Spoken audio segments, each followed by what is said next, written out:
الرحمن الرحيم. السلام عليكم ورحمة الله تعالى وبركاته.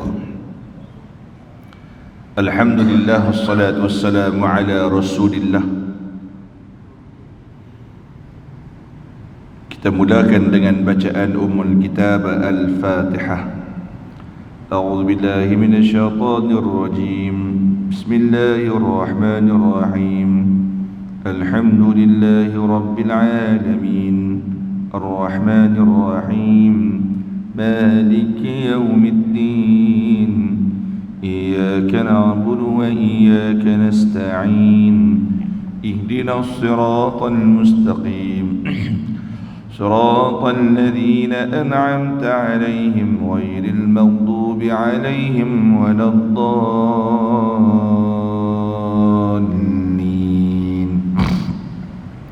آمين. الحمد لله رب العالمين، والصلاة والسلام على سيد المرسلين سيدنا ومولانا محمد خاتم النبيين وعلى آله وأصحابه أجمعين. سبحانك لا علم لنا إلا ما علمتنا إنك أنت العليم الحكيم. قال رب اشرح لي صدري ويسر لي أمري واحلل عقدة من لساني يفقه قولي. اللهم فقهنا في الدين وعلمنا تأويل واهدنا إلى صراطك المستقيم. ربي يسر ولا تعسر، ربي تمم بالخير، ولا حول ولا قوة إلا بالله العلي العظيم. أما بعد. Alhamdulillah, summa alhamdulillah. Tama-tama dan selamanya syukur kepada Allah. Pagi ini sedang-sedang daripada lena Allah masih panjangkan umur kita, dalam keadaan Allah masih kurniakan kita iman dan Islam. Allah bagi kita bernafas dalam keadaan kita diberi kekuatan untuk datang ke rumah Allah, salat berjemaah. Kemudiannya Allah bagi kekuatan untuk kita duduk i'tikaf sementara nak tunggu sampai syuruk, lagi pergi cari makan pagi. Nampak benda ni macam simple, tapi inilah hidayah dan taufik Allah. Mudah-mudahan nikmat-nikmat ni Allah kekalkanlah untuk kita, terutamanya iman dan Islam. Sampailah satu masa, kok mana pun kita mau ke kita tak mau ke, kita pasti akan kembali juga kepada Allah Subhanahu wa taala. Maka mudah-mudahan bila sampai tibanya hari kita meninggalkan dunia ini, satu masa nanti pemergian kita daripada muka bumi ini dalam keadaan yang penuh dengan kegembiraan, bukan penuh dengan penyesalan. Amin. Yang saya muliakan Tuan Imam, seterusnya barisan pengurusan masjid, muslimin, muslimat, mukminin, mukminat, tuan-tuan guru, alim ulama, ustaz-ustaz, ustazah-ustazah yang dirahmati oleh Allah. Sihat semua tuan-tuan? Alhamdulillah. Baik, duduk elok, sandak-sandak elok. Jangan lupa niat i'tikaf. Nawaitu i'tikaf fi hadzal masjid sunnatan lillahi ta'ala. Niat dulu nah. Takut terlajak lena sekali ni. Bukan ajak, takut terlajak. Baik, kita akan sambung pengajian kita Al-Kabair pada muka surat yang ke-133.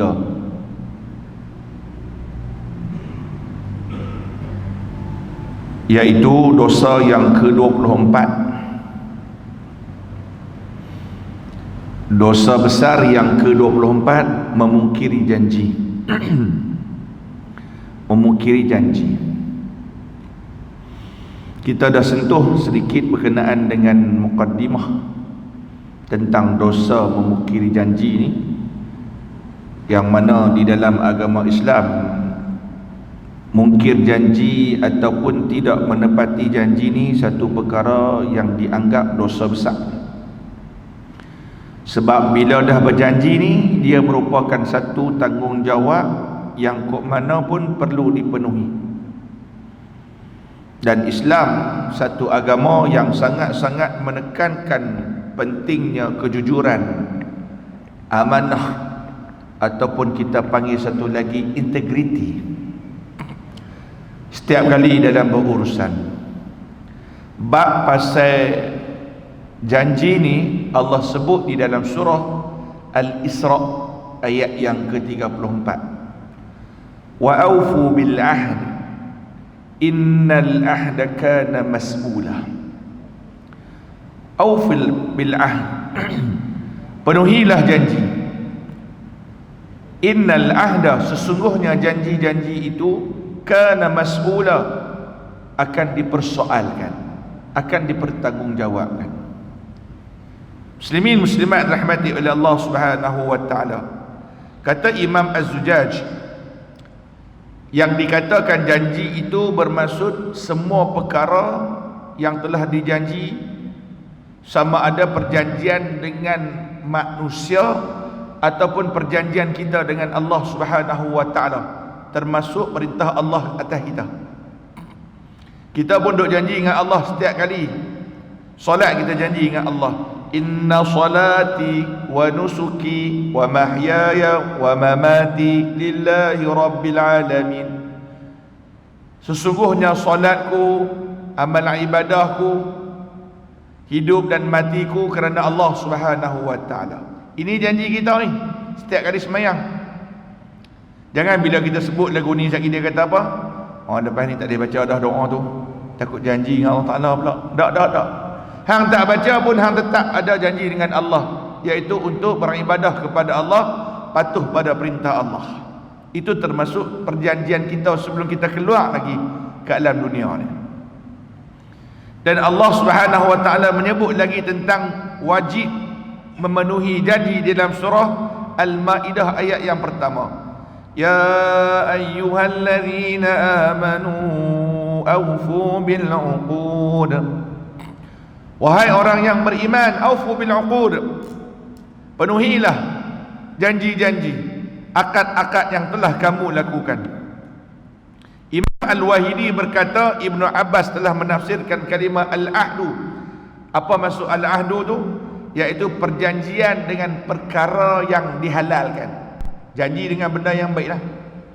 Jangan duk janji dengan benda yang buruk.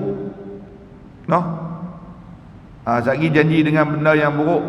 Ni sehari aku janji ni, kalau hari ni malam ni aku janji, kalau malam ni Manchester United kalah, aku janji aku minum arak.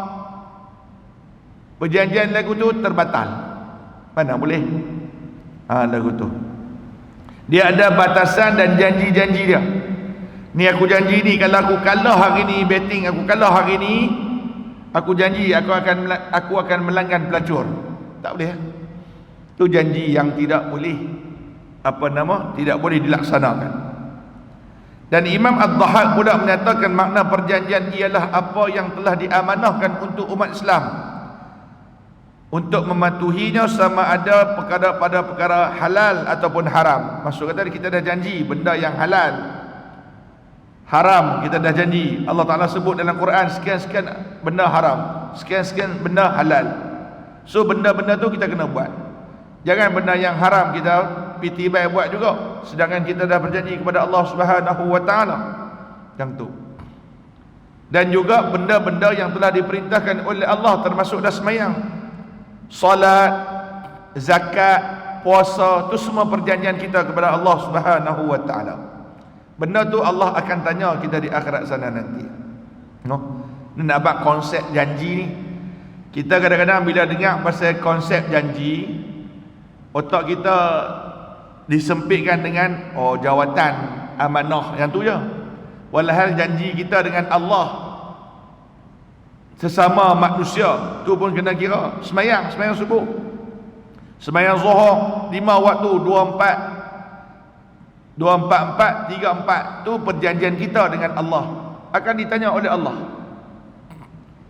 Dan bila sebut berkenaan dengan solat, tuan-tuan kena faham, dalam banyak-banyak ibadah, satu ibadah ni yang Allah bagi ke Nabi direct, bukan melalui perantaran malaikat Jibril alaihissalam, nak habaq dia punya level, dia punya standard.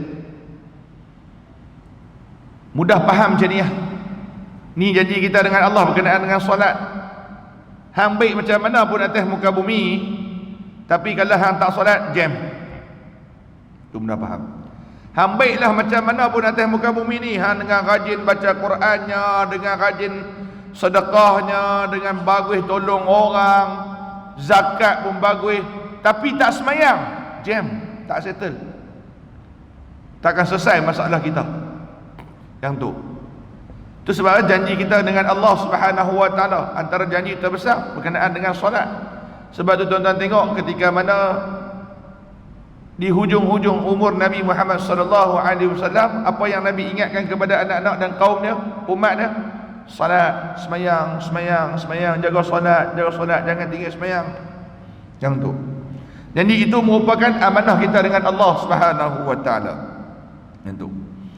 Dan Imam Muqattil bin Hayyan mengatakan, patuhilah janji yang telah ditetapkan oleh Allah kepada kamu dalam Al-Quran.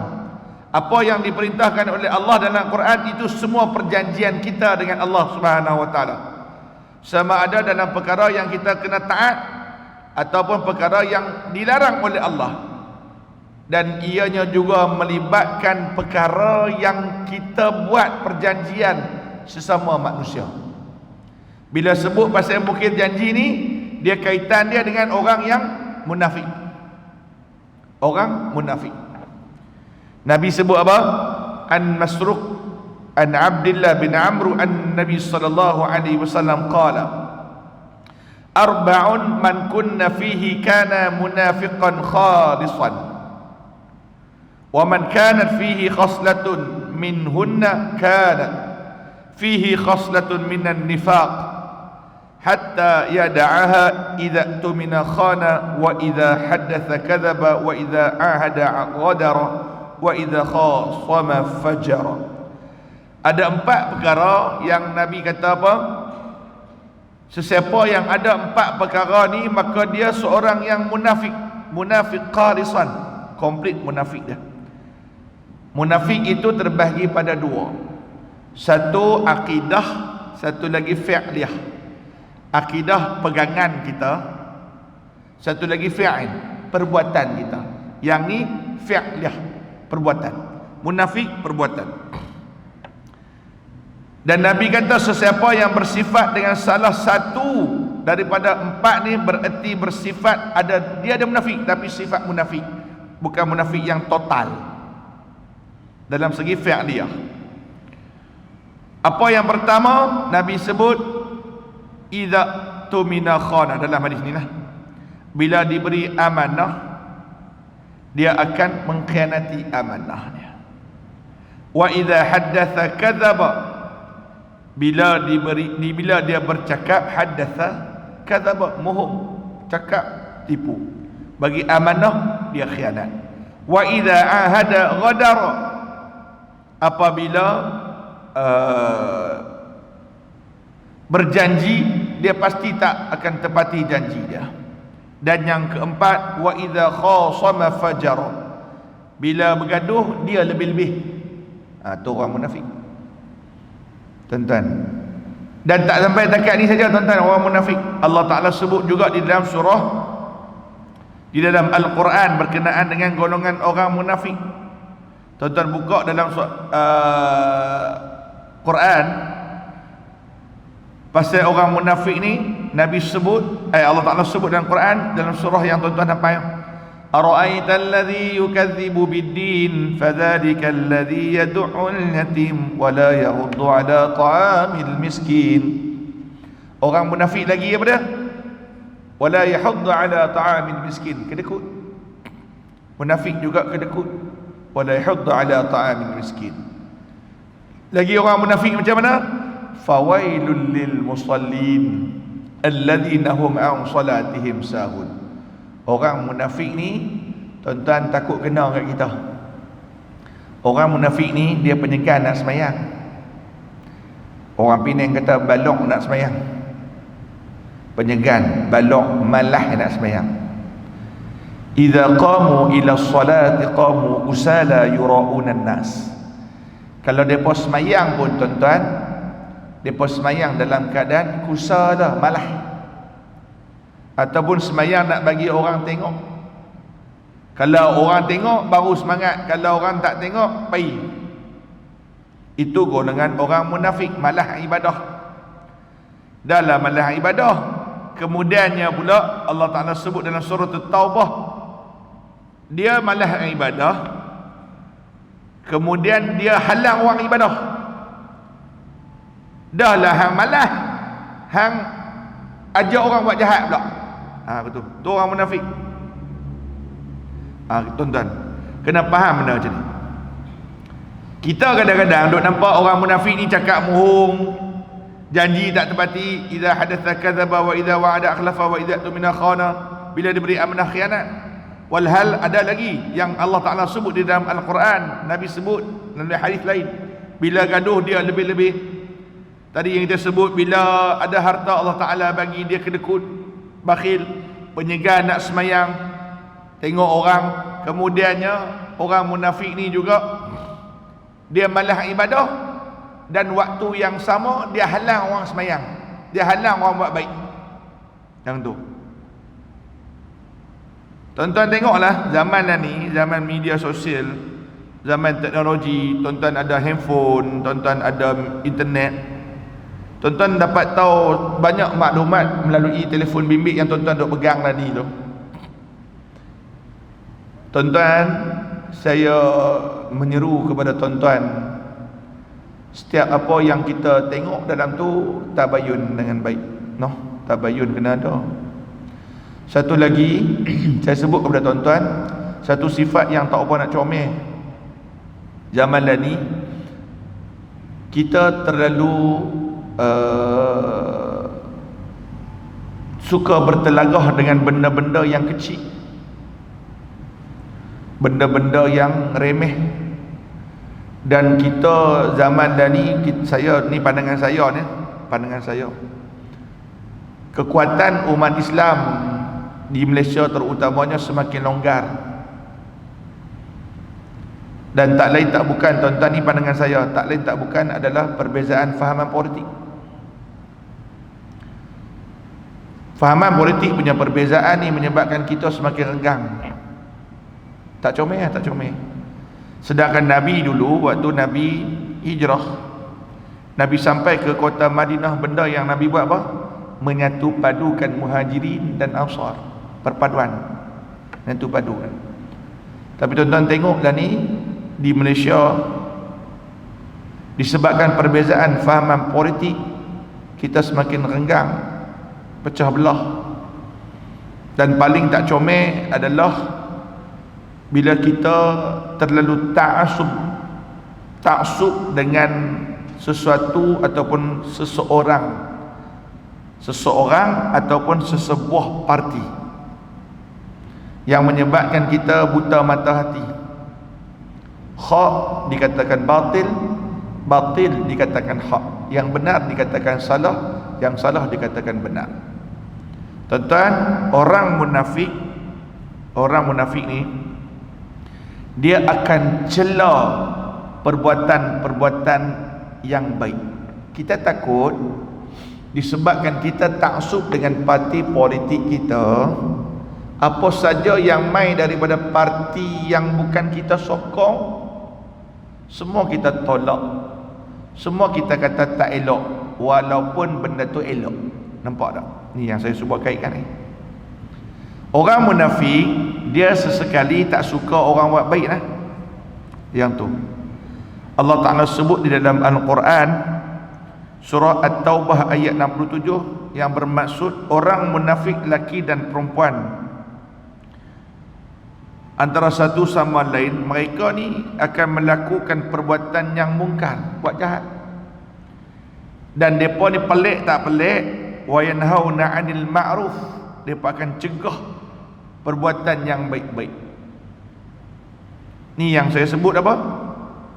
Tentang golongan munafik. Ya, satu, kita bila taksub boleh. Dan ni duk tengok dalam buka media masa ni tuan-tuan, buka contoh berita harian ke, Cosmo ke, The Straits Times ke, apa yang pasal berita-berita, bawah tu mesti dia nak kait dengan politik. Pasal tak? Ada saja. Sampai satu benda ni satu tahap, benda tu baik pun dia tibai, benda yang tak baik pun yang belah parti belah ni belum tibai. Nampak? Hak belah ni balun belah ni, hak belah ni balun belah ni. Sampai satu benda kadang-kadang tu baik dan bermanfaat untuk kedua-dua. Tapi disebabkan perbezaan fahaman politik, idea itu didatangkan oleh belah ni, maka belah ni pangkah. Sagi idea itu didatangkan oleh belah ni blok tibai. Nampak tak? Sebab ketaksuban dengan parti politik masing-masing menyebabkan kita berpecah belah. Sayang, Nabi nak menyatu padukan Muhajirin dan Ansar bukan satu usaha yang mudah tau. Nabi tinggalkan semua harta benda, sahabat-sahabat tinggalkan perniagaan, bisnes yang telah ada di Mekah tu untuk bersama-sama dengan Nabi Muhammad sallallahu alaihi wasallam. Tapi bila sampai zaman dah ni, sikit demi sikit perpaduan kesatuan yang Nabi ajak sikit demi sikit hancur.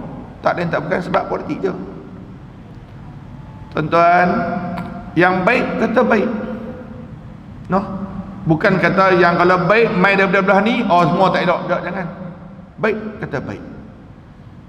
Yang jahat batil kata batil. Mudah aja. Yang tu. Kita takut jadi golongan orang munafik, iaitu orang munafik suka mencela orang yang melakukan kebaikan sampai tak nampak satu baik langsung kat dia. Yang tu jahat. No? Yang tu jahat. Hati-hati. Baik. Dan Nabi bersabda lagi, likulli ghadirin liwa'un yawmal qiyamah yu'rafu bihi yuqalu hadhihi qadratu fulan, rawahul Muslim. Nabi kata apa? Orang yang memungkiri janji akan memegang panji. Pada hari kiamat nanti dia akan pegang satu tanda kepada dia. Dan orang yang memungkiri janji ni tuan-tuan, orang-orang mana yang dia mungkir janji akan habaq ke Allah Ta'ala. Dia ni ya Allah, dia ni lah duduk atas muka bumi dulu, dia ni duduk mohon orang ni, janji macam-macam kat aku ni, dia ni dah orang dia. Di dunia kita boleh lari tuan-tuan, kita boleh guna segala apa pengaruh yang kita ada, kuasa yang kita ada, kenalan yang kita ada untuk menutup kelemahan kita, untuk menutup kesalahan kita. Tapi di akhirat kita tak mampu nak buat lagu tu. Maka nanti orang-orang mana yang dizalimi oleh orang yang memungkiri janji, dia pergi tuntut ke Allah Subhanahu wa taala. Dia pergi tuntut. Kata Nabi Muhammad sallallahu alaihi wasallam lagi, an Abi Hurairah radhiyallahu anhu anin Nabi sallallahu alaihi wasallam qala Allah Ta'ala salathatun ana khasmuhum yawmal qiyamah rajulun a'ta bi thumma ghadara wa rajulun ba'a hurra fa akala thamanah wa rajulun istajara ajiran fastawfa minhu wa lam yu'ti ajrahu, rawahu al-Bukhari. Ada tiga golongan yang Nabi sebut Allah Ta'ala akan bermusuh dengan mereka ni pada hari kiamat nanti. Musuh Allah. Yang pertama, siapa-siapa yang berjanji nak beri sedekah atas nama-nama sekian-sekian dengan niat kerana Allah, tengok-tengok dia memungkiri janji. Dia janji nak beri sedekah atas nama Allah. Ni nanti aku janji aku akan bagi. Tengok-tengok dia tak buat. Allah jadikan dia musuh Allah Subhanahu wa taala sebab dia telah berjanji kepada orang tu untuk sedekah. Yang kedua, ini berkenaan dengan hamba, lelaki yang menjual seseorang yang merdeka dan memakan harta dia. Tapi kalau zaman dah ni yang bukan hamba, lelaki yang merdeka pergi jual orang. Zaman dah ni ada tuan-tuan, jual ada. Colek orang pi jual, colek orang pi jual. Tambah-tambah anak-anak muda, budak-budak sekolah menengah, sekolah rendah. Kan dulu kita digemparkan dengan kes van putih kan, van putih. Dosa besar dosa besar. Di akhirat sana nanti jadi musuh Allah Subhanahu wa taala. Dan yang ketiga, lelaki yang mengupah seseorang pekerja tetapi tidak memberi upahnya walaupun selesai kerjanya. Yang ni banyak. Yang ni banyak. Minta orang panggil mai tolong buat kerja sekian, lepas upah tak bagi. Kadang-kadang dia create saja dia create alasan. Ni buat tak komplit lagi sikit je. Terus gaji yang beratus-ratus ribu-ribu tak bagi. Tuan-tuan, benda tu yang pertama, dia jadi musuh Allah. Yang kedua, dia berhutang dengan orang tu. Segala taubat dia tidak diterima oleh Allah Subhanahu wa taala. Adapun yang ketiga, di akhirat sana nanti orang tersebut akan menjadi orang yang fakir, miskin. Bukan sebab harta dia, tuan-tuan. Bukan fakir harta. Sebab orang yang kita zalim ni, wala'iyyazubillah, mudah-mudahan bukan kita lah. Siapa-siapa yang menzalimi orang ni di atas muka bumi Allah, di akhirat sana nanti dia akan tuntut. Nak habaq, tuan-tuan, huru-hara tak huru-hara, anak pun minta tuntut dekat pak di akhirat sana nanti. Anak dia pergi jumpa kat Allah. Anak ni dia boleh dua. Dia boleh masukkan bapak dia dalam syurga. Dia minta doa dalam satu hadis Sahih Imam Bukhari berkenaan dengan seorang yang telah meninggal dunia, tiba-tiba di akhirat dinaikkan darjat. Dia pun tanya, macam mana aku boleh dinaikkan darjat? Maka kata Allah Subhanahu wa taala, sebab anak hang minta ampun supaya aku mengampunkan dosa hang. Sebab tu doa anak yang soleh bagus. Buat anak yang soleh, doa kat mak hari-hari, doa kat ayah hari-hari, walaupun ayah telah meninggal dunia, yang hidup masuk ataupun telah meninggal dunia. Doa anak yang soleh ni doa dia mustajab. Yang tu. Tapi anak juga boleh menyebabkan bapak tu ditarik masuk dalam neraka Allah Subhanahu wa taala. Nak abang huru-haranya akhirat ni, tuan-tuan. Huru-hara tak huru-haranya akhirat. Pak dah nak masuk syurga dah, yang ayah ni dah nak masuk syurga. Tapi disebabkan anak ni dia ada benda yang dia perlukan untuk masuk dalam syurga. Jadi dia tengok pak dalam syurga, "Oi ya Allah, dulu ayah aku ni tak pernah tegur pun aku pasal semayang. Ayah aku tak pernah ajak aku pasal semayang. Ayah aku tak pedulikan kat aku. Aku makan benda haram ke, aku minum benda haram ni lah.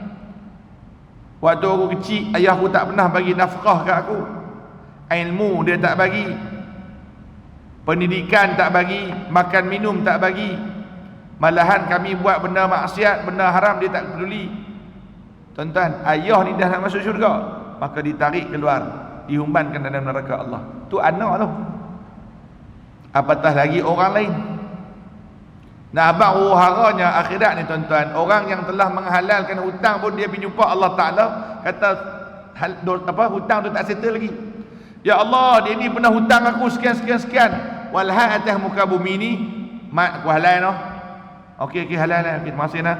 Dah halal dah atas muka bumi, tapi disebabkan terdesaknya di akhirat sana nanti, hak halal pun dia kata tak halal. Tapi Allah Maha mengetahui lah. Tu nak abang apa? Huru-haranya akhirat tu. Jadi kata Nabi Muhammad sallallahu alaihi wasallam tentang golongan yang fakir. Maka sahabat ketika itu kata, orang yang fakir ni tak ada duit. Tak, Nabi kata tak. Orang yang fakir ni adalah orang yang di akhirat sana nanti dia bawa bekalan pahala cukup banyak. Cukup banyak pahala, dengan pahala semayang dia, dengan buat baiknya, dengan rajin sedekahnya. Semua amalan dia buat ni, zikir ni, tuan-tuan dia buat sekarang ni. I'tikaf, pahala besar tuan-tuan, i'tikaf. Bukan kecil punya, pahala besar. Duduk dalam rumah Allah macam ni pun, tuan-tuan, Allah bagi ketenangan, Allah bagi rahmat, didoakan oleh para malaikat. Allah sebut nama seorang-seorang kita ni. Kemudian rajin lagi zikir dan sebagainya. Bawa pi bekalan semua ni di akhirat sana nanti. Dan bila sampai di akhirat sana nanti, rupa-rupanya di dunia ni dia banyak duk kata ke orang, dia banyak sedekah, dia banyak zikir, dia banyak baca Quran, dia rajin solat sunat. Tapi di waktu yang sama, dia duk kata ke orang, janji ke orang tak tepati, menzalimi orang. satu-satu yang menjadi mangsa dia pi dekat Allah, bagi tahu ke Allah tentang kezaliman yang dia pernah buat, satu-satu pahala dibagi dekat orang hak tak sihat tu yang dizalimi. Lalah satu habu apa pun tak ada, tapi dosa masih banyak. Apa yang Allah Ta'ala buat, dosa orang yang dizalimi oleh dia ambil bagi kat dia, tu orang yang fakir. Sebab tu tuan-tuan, nak abang apa, hang baik macam mana pun, tapi jaga betul-betul dosa sesama manusia. Sebelum hang nak buat jahat ke orang, fikir masak-masak. Sebelum hang nak janji dengan orang, fikir masak-masak. Sebab janji itu, innal ahda kana mas'ula, akan ditanya. Hang nak buat perintah ataupun suruh seseorang buat kerja, tapi kalau hang tak bagi upah, hang fikir masak-masak. Hang nak untung RM1,000, hang nak untung RM500, tapi di akhirat sana nanti, di mahsyar saja, nak tunggu giliran ribuan tahun. Berbaluikah dengan untung RM500 di atas muka bumi, diazab di akhirat sana nanti. Lah ni sebab manusia rasa tak gerun, sebab depa tak bisa nampak keadaan mahsyar dan neraka Allah. Kita cuma boleh faham tentang azab neraka Allah dalam keadaan kita baca Quran, baca surah Waqiah, kita boleh tahu macam mana penghuni neraka Allah. Kita baca surah Al-Mulk, idza ulqu fiha sami'u laha syahiqan wa hiya tafur. Apabila dihumbankan mereka itu di dalam neraka Allah, sami'u laha syahiqa, akan dengar mereka duk menjerit-jerit. Sakit tuan-tuan. Wa hiya tafur, dalam keadaan neraka sedang menggelegak. Kita dengar tapi tak nampak kan? Sebab tak nampak tu manusia tak gerun. Sebab tak nampak tu manusia berani cabar Allah, berani juah dengan Allah. Dalam bahasa kasar, manusia berani kurang ajar dengan Allah, sebab mereka tak nampak neraka Allah Subhanahu wa ta'ala. Sebab itu benda yang pertama, yang awal disebut dalam Quran, alladzina yu'minuna bil ghaib, beriman dengan perkara yang ghaib. Jadi tuan-tuan, pada nombor yang 3, jikalau kita mengupah seseorang pekerja, wajib beri upah kepadanya. Kalau tak, orang tersebut, Allah kata apa? Dia ni musuh aku. Ana khasmuhum yaumal qiyamah. 3 orang ni aku musuh dengan mereka hari kiamat. Tuan-tuan, musuh dengan Allah hari kiamat ada 2 je tempat di akhirat sana nanti, tak syurga, neraka. Kalau dah musuh dengan Allah, neraka tempat dia. Settle. Neraka yang paling ringan pun otak mendidih, tu yang paling ringan. Kita mengaji, ambil sepatu daripada api neraka, pakai. Ambil batu daripada api neraka, letak bawah tapak kaki. Ni yang paling ringan lah. Letak bawah tapak kaki, auto otak mendidih. Tuan-tuan, kalau kita ambil bara bakar sate, pijak, panas kan, tapi otak tak mendidih lagi. Tak mendidih lagi. Tapi neraka punya panas, bara api daripada api neraka Allah, letak bawah tapak kaki, sepatu tu letak bawah tapak kaki, otak mendidih. Waktu tu dia rasa dia kena yang paling ringan. Dia rasa dia kena paling teruk, tapi walhal dia yang paling ringan. Tu paling ringan. Apatah lagi dosa besar seperti mana memungkiri janji. Sebab tu tuan-tuan muslimin muslimat rahmati oleh Allah Subhanahu wa taala, patuhilah janji yang kita nak buat. Sebelum saya sudahi tuan-tuan, saya nak ajak tuan-tuan fikir muhasabah satu benda. Sebelum kita nak buat apa-apa yang melibatkan dosa sesama manusia ni, fikir masak-masak. No? Fikir masak-masak, fikir betul-betul. Kita tak mau kita jadi orang hebat di atas muka bumi dengan orang nampak kita rajin ibadah dan sebagainya. Rupa-rupanya bila kita mati nanti, kita menjadi orang yang fakir, orang yang miskin, orang yang hina. disebabkan keburukan kita buat sesama manusia. Mudah-mudahan Allah Ta'ala bagi kekuatan kepada kita menjadi orang yang baik, orang yang baik dengan Allah dan juga sesama manusia. Wallahu Ta'ala alam. Saya berhenti dekat ini tuan-tuan, mudah-mudahan ada manfaat.